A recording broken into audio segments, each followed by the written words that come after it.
పాపా వర్మ గారు ఉన్నారమ్మా? మా నాన్న లేడు. మీరు మా నాన్న ఫ్రెండా? ఎవరయ్యా నువ్వు? ఇక్కడేం పని? అంటే సురేంద్ర అని మీకు కావాల్సిన వ్యక్తి ఇంట్లో మా వాడిని కలవడానికి వెళుతున్నట్టు చెప్పొచ్చాడు. అప్పటి నుంచి తను కనబడకుండా పోయాడు, అంతేనా? అది కూడా ఏడాది క్రితం అంటున్నావు. నువ్వు ఆర్స్లీస్ నుంచి శ్రమపడి ఇంత దూరం వచ్చావు. మా వాడు దుబాయ్ వెళ్ళి చాలా కాలమైంది. అయినా మా వాడికి సురేంద్ర అనే పేరుతో ఎవరు ఫ్రెండ్స్ లేరే. ఇదేంటి, మీ అబ్బాయే కదా? ఆ పక్కన ఉన్న పెళ్లి కొడుకు పేరే సురేంద్ర. వీళ్ళ ఫ్రెండ్స్ కాకుండానే అయ్యుండొచ్చు. అయితే ఏంటి? మీరేదో దాస్తున్నారు. అవునయ్యా, దాస్తున్నాను. అది నీకు అర్థమైంది కదా. ఇంక నువ్వు బయలుదేరచ్చు. బయలుదేరు. ఏం చూస్తున్నారమ్మా? పద లోపలికి పద.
సరే, ఎంక్వైరీ చేసి చెప్తాను.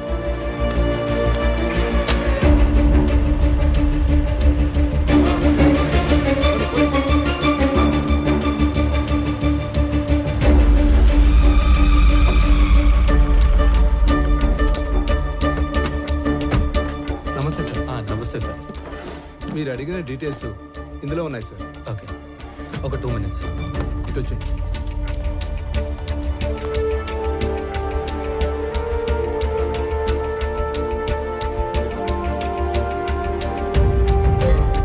అదేంట్రా, అలవాటు ప్రకారం 2 చేతులతో అన్ని డీటెయిల్స్ రాసుకుంటున్నావు? వీటితో పని ఉంది. సరిగా రాఘవ, అక్కడ ఉన్న వాళ్ళలో నీకు ఎవరి మీద ఎక్కువ నమ్మకం ఉందో అతని పిలువు. శ్రీధర్ సార్, మీరు ఐడెంటిఫై చేసినట్లే పోయిన సంవత్సరం మేలో 10 నుంచి 11 కంటైనర్ల గ్రానైట్ ఈ రూట్లో వెళ్ళినట్టు మన చెక్ పోస్ట్లో ఎంట్రీస్ ఉన్నాయి సార్. సాధారణంగా గ్రానైట్ పేరుతో మంగళూరుకు వెళ్లే కంటైనర్ల వెనక ఒక చిన్న మర్మం ఉంది సార్.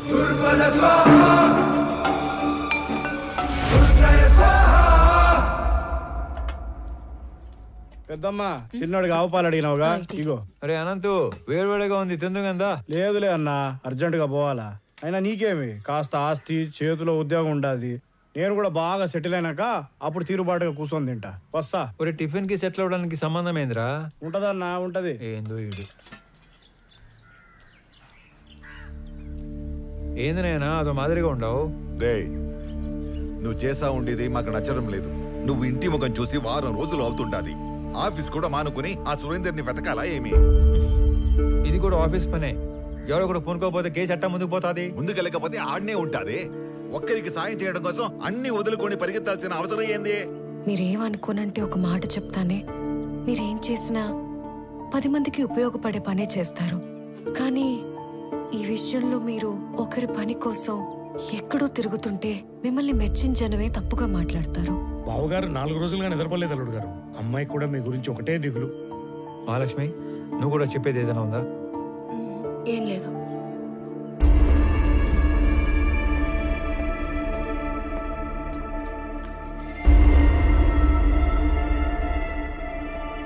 మీరు అనుకున్నట్టు నేను కేవలం మాలిని హస్బెండ్ సురేంద్ర ఒక్కడి కోసమే ఇన్ని రోజులు తిరగలేదు. కనపడకుండా పోయింది ఒక్కరు ఇద్దరు కాదు, దాదాపు 20 మంది. సురేంద్ర కోసం వెళ్తే వర్మ, వర్మ కోసం వెళ్తే అతని అసిస్టెంట్ రాజా, రాజా కోసం వెళ్తే వెంకట్. ఇలా నా దగ్గర పెద్ద లిస్టే ఉంది. ఇంట్లో మనిషి వస్తాడో రాడో, అసలు ఉన్నాడో లేడో తెలియక ఎదురు చూసి చూసి కళ్ళు మసకబారిపోయిన తల్లిదండ్రుల్ని చూశాను.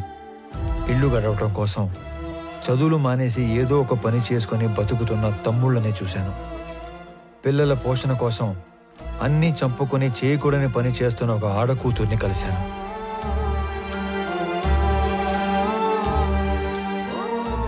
మా కొడుకే మాకు ఆధారం. వాడిని వెతకడానికి వెళ్ళే ఇలా కాలు పోగొట్టుకున్నాడు. అది మాత్రమే కాదు, ఈ 20-25 మంది గల్లంత అవడానికి మన జిల్లాకు పట్టిన పెద్దమ్మారి దరిద్రం ఎర్రచందనం కొయ్యాల స్మగ్లింగ్ కారణం అయి ఉంటాదని నాకు ఆధారాలు దొరికాయి. అందుకే ఇదంతా చేయాల్సి వచ్చినది. నేను ఒక వారం రోజులు కనపడకపోతేనే ఇంత బాధపడుతున్నారు. ఆ 20 మంది ఇళ్లల్లో కొన్ని నెలలుగా వాళ్ళు ఎంత బాధపడి ఉంటారు.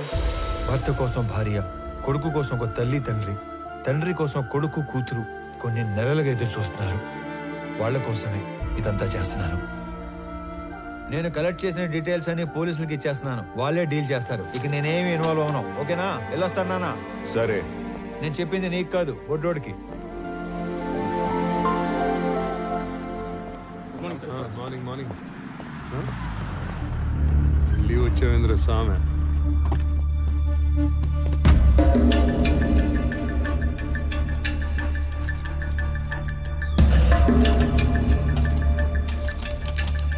అరే, మీరు దేని నుంచి తీసుకొచ్చి దేనికి తీగ కట్టారు రామారావు గారు? గ్రేట్. ఏమీ లేని ఒక విషయానికి ఎర్రచందనం రంగు పులివితే నేను సీరియస్ గా తీసుకుంటానని మీ ఎత్తుగాడు. కొంపదీసి ఇక్కడున్న ఈ చెట్లు చూసి నీకేమైనా ఆలోచన వచ్చిందా? మీ అంత కాకపోయినా మేము షార్పే. ఎత్తుగడ కాదు, నిజం. ఏంది నిజం? మీరు చెప్పిన చెక్ పోస్ట్ రిజిస్టర్ లో గ్రానైట్ రాసి ఉంటే మీరు ఎర్రచందనం ఎట్లా చెప్తారు? తిరుపతిలో గ్రానైట్ లేదు. ఆ బెల్ట్ లో గ్రానైట్ ఒక్క ప్రకాశం జిల్లాలోనే ఉంది. వాళ్ళంతా అటు నుంచి అటే మెడ్రాస్ పోర్ట్ నుంచి ఎక్స్పోర్ట్ చేస్తూ ఉంటారు. పిలేర్ చెక్ పోస్ట్ లో వర్మ తాలూకు కంటైనర్ల ఎంట్రీలు ఉన్నాయి. అంటే మంగళూరు పోర్టుకి వెళ్ళే. ఇక్కడ నుంచి మంగళూరుకి బయలుదేరిన మనుషులు కనపడట్లేదు. సరే అనుకుందాం. ఈ మిస్ అయిన సురేందర్కి కంటైనర్ల ఎంట్రీలకి సంబంధం ఏంది? అంటే వర్మతో కలిసి సురేంద్ర ఆ స్మగ్లింగ్ చేస్తున్నాడా? తప్పు కదంటారా సామె. ఈ కంటైనర్ల బ్యాచ్ మొత్తం మిస్ అయ్యారనే అనుకుందాం. వాళ్ళ ఇళ్ళలో వాళ్ళందరూ ఊరకే ఎందుకు కూర్చుంటారు? ఎక్కడ కంప్లైంట్ ఇచ్చినట్టు నా నోటీస్కి రాలేదే. వాళ్ళ అడ్రస్లు మీ దగ్గర ఉన్నాయా?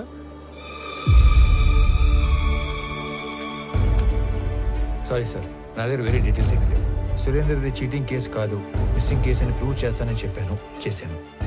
మీకు అఫీషియల్గా మెమో కావాలంటే పంపుతాను. వద్దులే, మాకు ఈ మెమోలు డెమోలు ఏం వద్దులే, కానీ మీ మిస్సింగ్ కేసు సీరియస్గా తీసుకుంటాను. ఈడెవడ్రా సామి, అటు తిరిగి ఇటు తిరిగి మాల్కి దీనికి లింక్ పెట్టాడు.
చట్టంలో గవర్నమెంట్ ఉద్యోగానికి 1,00,000 బాధ్యతలు చేయాలని రాసి ఉంటుంది.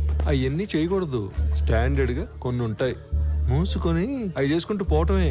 అట్ట కాదు, అవన్నీ బాధ్యతలు నేనే చేసేస్తా, ఏదో ఉద్ధరించేస్తా అని ఆంతరు లగెత్తావు అనుకో, ఇదిగో ఇటు యాక్సిడెంట్లు అవుతాయి, ఇటు కాలు ఎరుగుతాయి. అయినా ఇవన్నీ నాకెందుకులే, నువ్వే యాక్సిడెంట్ చేసావని నిజాయితీగా పైకి రిపోర్ట్ రాస్తా.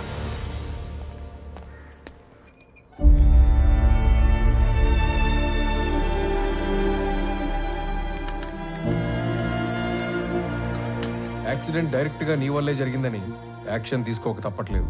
నేను ఈ ఎంక్వైరీ కమిటీలో రామారావుకి 6 months సస్పెన్షన్ ప్రపోజ్ చేస్తున్నాను. ఏమంటారు ఎస్పీ గారు? Sir, if you don't mind, I have humble submission. 6 months suspension అంటే కొంచెం ఎక్కువని నా ఫీలింగ్. అది అతని ప్రమేయం లేకుండా జరిగిన ఒక accident. Moreover, he helped the people also. So, I propose 3 months of suspension and I request you to consider that. I'm okay with this. Yeah, thank you, sir. Better be safe than sorry next time, Mr. Ramarao. Thank you sir. Phone చేసిన వెంటనే వచ్చినందుకు మీ అందరికీ చాలా thanks రా.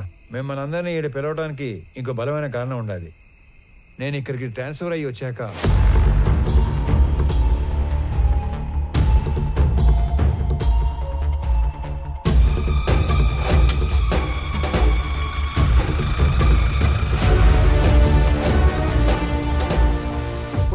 ఆయన కాలంలో ఆ పెద్ద వర్మ మా మెంబర్, ఈడసలు మా మెంబరే కాదు.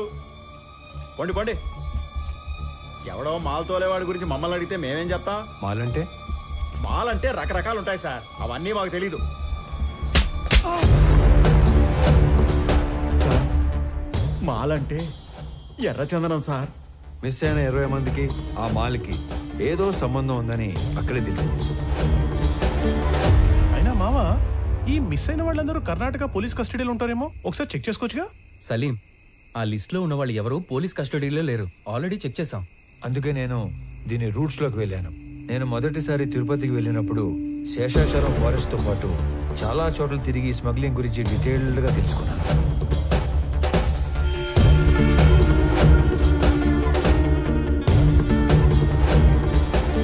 ఈ టోటల్ స్మగ్లింగ్ నెట్వర్క్ లో మొత్తం 5 లేయర్స్ ఉంటాయి. Number 1, wood cutters. వీళ్ళు పేద లేబర్, ఎక్కడో తమిళనాడులోని తిరువనమలై దగ్గర ఉన్న జవాదుమలై ప్రాంతం నుంచి వస్తారు. Second, loaders. వీళ్ళు శేషాచలం ఏరియాలో లోకల్ వాళ్ళు, సీక్రెట్ లొకేషన్ కి వుడ్ని చేరుస్తారు. Third, keepers. వీళ్ళు కూడా లోకల్ వాళ్లే. సీక్రెట్ లొకేషన్స్ లో ఎర్ర చందనాన్ని కొన్ని రోజుల పాటు దాస్తారు. చిన్న మొక్కైనా సరే నీళ్ళలో వేస్తే మునిగిపోయే గుణమున్న ఈ ఎర్ర కొయ్యని ఒక్కోసారి నెలల కొద్దీ చెరువుల్లో కుంటల్లో దాచి ఉంచి కాపాడతారు. Fourth, transporters. వర్మ లాంటి వాళ్ళు సీక్రెట్ లొకేషన్ నుంచి పోర్టు దాకా చేరవేస్తారు. Fifth, the exporters. వీళ్ళ కంపెనీల పేర్ల మీద ఎర్ర చందనాన్ని గ్రానైట్, ఫుడ్ లేదా టొబాకో పేరుతో ఎక్స్పోర్ట్ చేస్తారు. పెద్దగా రిస్క్ లేని పని చేసే ట్రాన్స్పోర్టర్స్ మొత్తం ఇప్పుడు మిస్ అవ్వడమే ఒక పెద్ద మిస్టరీగా ఉంది. ఈ 5 లేయర్లు కాకుండా వీళ్ళందరి పైన ఒక కింగ్ పిన్ ఉంటాడు. వాడుక భాషలో వాడినే డాన్ అంటారు. ఈసారి 12 కంటైనర్ల ఎర్ర చందనం, దాన్ని తీసుకెళ్తున్న మనుషులు మిస్ అయ్యారు కాబట్టి నా అంచనా ప్రకారం వాళ్ళ మనుషులు కూడా వెతుకుతూనే ఉండాలి. ఈ కేసుని క్రాక్ చేయడానికి మీకు తెలిసింది చెప్పండి, చేయగలిగింది చేయండి. మీ అందరికీ తెలుసు నేను మైసూర్ దూరదర్శన్లో పనిచేస్తున్నానని. మంగళూరు పోర్ట్ ఏజెంట్ల ఇన్ఫర్మేషన్ మా దగ్గర ఉంది.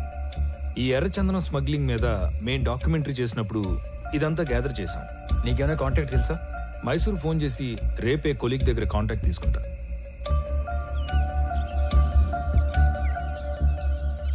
నేను నీకు రాత్రి చెప్పినట్టుగానే మా ఆఫీస్లో కొలీగ్కి ఫోన్ చేసి కాంటాక్ట్ తీసుకున్నాను. నువ్వు అనుమానించినట్టే పోర్ట్ ఏజెంట్ ఒకడు మిస్ అయిన మాల్ కోసం తిరుగుతున్నాడంట. నువ్వు వెళ్ళి కలవచ్చు. సరే మరి నేను వస్తా. అలాగే.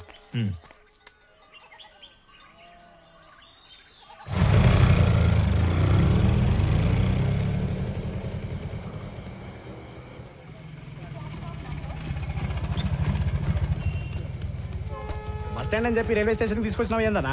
చిన్న పని మీద వెళ్తున్నాను రా, నువ్వు వెళ్ళు. అన్నా ఇంతకీ ఆడికి పోతున్నావు?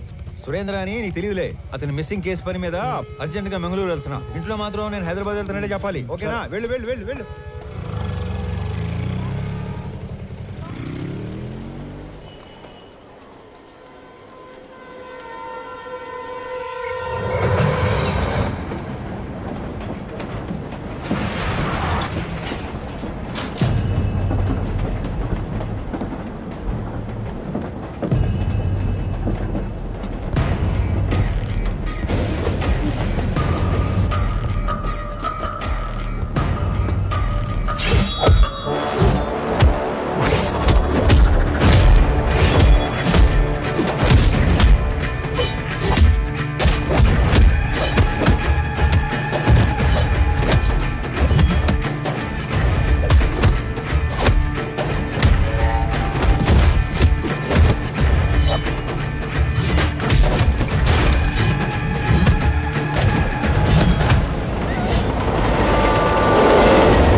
అనంత్ ఏంట్రా?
బిడ్డ చురుగ్గా ఉండే కుర్రోడు తల్లి అంత అయిపోయిళ్ళా.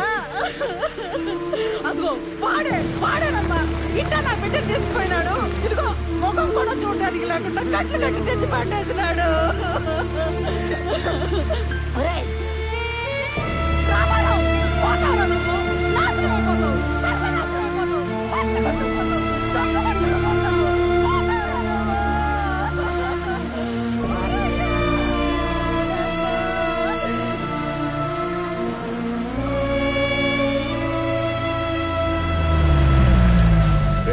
బస్ లో హైదరాబాద్ పోవాల్సిన ఓడివి ట్రైన్ లో మంగళూరు ఎందుకు పోతాండావురా? మీ పిన్ని శాపనార్థాలు మన కుటుంబానికి తగిలేట్టు ఉండాయిరా. ఈ గందరగోళంలో నా గుండె ఆగిపోయేట్టు ఉందిరా. నిజం చెప్పరు. నేను చెప్పింది నిజమేనా? నిజం కాదు, అన్ని ఉత్త కూతలే. ఇదిగో పెద్దాయనా, మీ వాడు ఏం చెప్పాడు? ఆ బాడీ ట్రైన్ లో నుంచి జారి పడిందన్నా. అస్సలు కాదు, రన్నింగ్ ట్రైన్ లో నుంచి ఎవడో బలవంతంగా తోస్తే ఆ బాడీ బయటపడి తుక్కు తుక్కు అయ్యింది. హే రామారావు, బల్లె దొరికావరా సామె. ఈసారి ఉళ్ళ నువ్వు తప్పించుకోవటం నన్ను తికమక పెట్టేంత తేలిక కాదు. ఉడుం పట్టు పట్టేస్తా. పాపా స్టేషన్ పోదమ్మా. అరే నువ్వు కదలరా సామె, నేను ఎంక్వైరీ చేయాలి. రామారావు, ఇది నువ్వు ఇన్వాల్వ్ అయ్యే టైం కాదు. ఇప్పుడు మా ఇంట్లో ఎమోషన్స్ కంట్రోల్లో లేవు. అనవసరంగా నన్ను ఇరకాటంలో పెట్టాల్సిన అవసరం లేదు నీకు. ఉందిగా, అవసరం ఉంది. అవును, అప్పుడు మనం మొదట్లో కలిసినప్పుడు ఏదో చెప్పావు. క్రిమినల్స్ నేరం చేసినప్పుడు దొరకటం కన్నా పోలీసులకి అవసరం ఉన్నప్పుడు దొరకటం ఎక్కువ. అదే మరి ఇప్పుడు నువ్వు నాకు అవసరం. పాపా స్టేషన్ పా. పైగా ఈ జనాలందరూ చూస్తున్నప్పుడు నిన్ను స్టేషన్ తీసుకెళ్ళడం నాకు ఇంకా అవసరం కాదు. వాటన్నిటికంటే ముందు నీకు నీ జాబ్ అవసరం. నువ్వు పుట్టింది ఒంగోలు రైల్వే ట్రాక్ పక్కన ఒక చిన్న గుడిసెలో. మీ తాత మీ నాన్నకిచ్చింది ఆ గుడిసె 6 డజను పందులు. మీ నాన్న నీకిచ్చింది ఒంటి నిండా దెబ్బలు, వీపు నిండా వాతలు. నీకు వచ్చిన జీతం అంతా దాచిపెట్టిన నీ ఆస్తి మొత్తం 9 నుంచి 10 లక్షలు ఉండాలి. కానీ ఈరోజు నీ ఆస్తి దాదాపు 3 కోట్లు. దానికి సంబంధించిన పత్రాలు, పాస్బుక్లు అన్ని డీటెయిల్డ్గా నా దగ్గర ఉన్నాయి. పైగా పిల్లలు లేని మీ దూరపు చుట్టం ఒక పోలీస్ ఆఫీసర్ చనిపోతే చిన్నప్పుడు నిన్ను దత్తత తీసుకున్నాడని ఫేక్ సర్టిఫికెట్ పెట్టి కంపాషనేట్ అపాయింట్మెంట్ కింద ఈ పోలీస్ జాబ్ కొట్టేశావు. ఒక్క రిజిస్టర్ పోస్ట్ పంపితే దాంతో నీ జాబ్ మటాష్. చేతి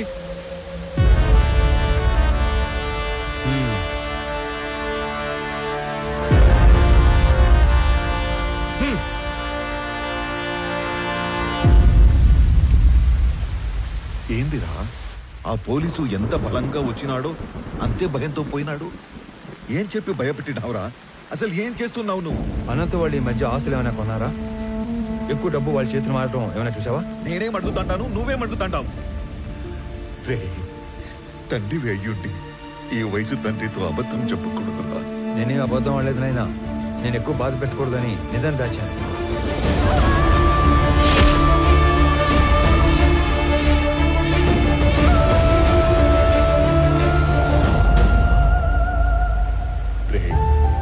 నీకు ఇంత కట్టుకథ అల్లాల్సిన అవసరం ఏమీ లేదు. నా కళ్ళ ముందే పెరిగిన అనంతు అడ్డంటోడు కాదు. ఈ రెండింటిలో ఏదో ఒకటి అబద్ధం. కానీ నమ్మటానికి మనసు ఒప్పుకోవడం లేదురా. పరాయ వాళ్ళు తప్పు చేస్తే ఒప్పుకోవటం, మన వాళ్ళు తప్పు చేస్తే ఒప్పుకోకపోవటం హిపోక్రసీ నాయనా. నాయనా, నీకు దండం పెడతాను. నాకు నీ అంత పరిజ్ఞానం లేదు, కానీ మమ్మల్ని ఏమాత్రం నెమ్మదిగా బతకనియాలని ఉన్నా ఆ మాలిని సమస్యని దయచేసి ఇక్కడితో వదిలేరా.